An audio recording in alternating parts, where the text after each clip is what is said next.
एक समय की बात है जब माता सीता अपने उपवन में घूमने गई थी।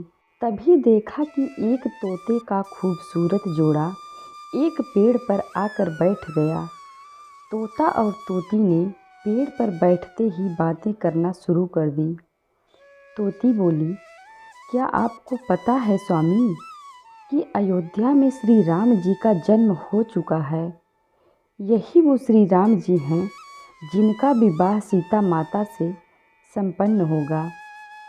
तोता ने उत्तर दिया, हाँ, पता है कि श्री राम जी का विवाह सीता माता से होगा। यही रामचंद्र इस धरती पर 11,000 वर्ष तक राज भी करेंगे। सीता जी के पिता राजा जनक स्वयंवर रचाएंगे। इस स्वयंवर में खूब सारे राजा महाराजा दूर दूर से आएंगे। वह सभी राजा जनक द्वारा रखे गए धनुष को तोड़ने में असमर्थ होंगे। फिर दशरथ के पुत्र श्री राम उस धनुष को तोड़ेंगे और सीता जी उनको वरमाला पहना देंगी। सीता जी उनकी बातों को ध्यानपूर्वक सुन रही थी। सीता जी को बहुत उत्सुकता हुई अपने भविष्य को जानने की।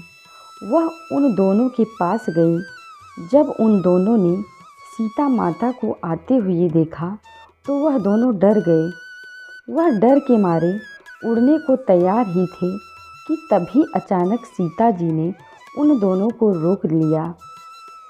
सीता जी ने उन दोनों से कहा कि दोनों को डरने की बिल्कुल भी ज़रूरत नहीं है। सीता जी ने उन दोनों को आश्वासन दिया कि वही जनक पुत्री सीता हैं। उनकी यह बात सुनकर तोता तोती को चैन आया। सीता माता ने उनसे पूछा कि वह दोनों कौन से राजकुमार की बात कर रहे हैं।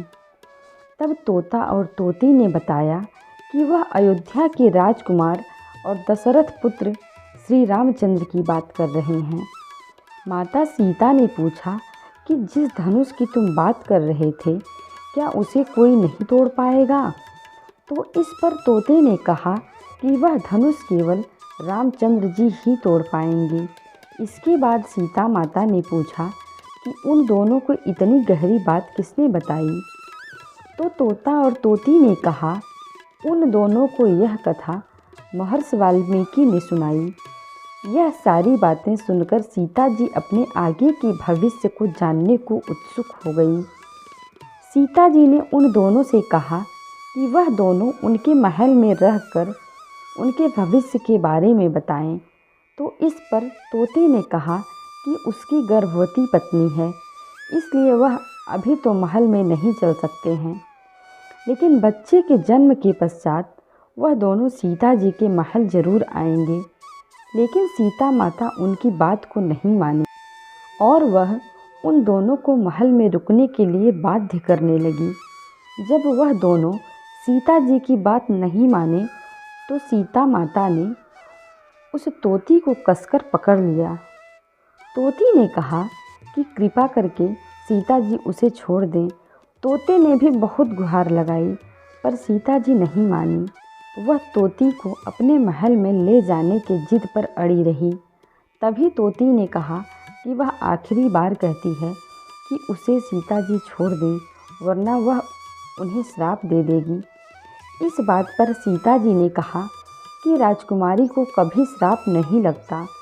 अंत में तोती ने श्राप दे ही दिया।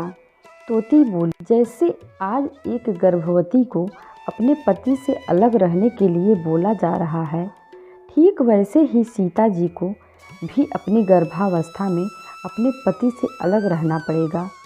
श्राप देने की तुरंत ही बाद में तोती ने दम तोड़ दिया। तोते को अपनी पत्नी का बिछड़न सहन नहीं हुआ।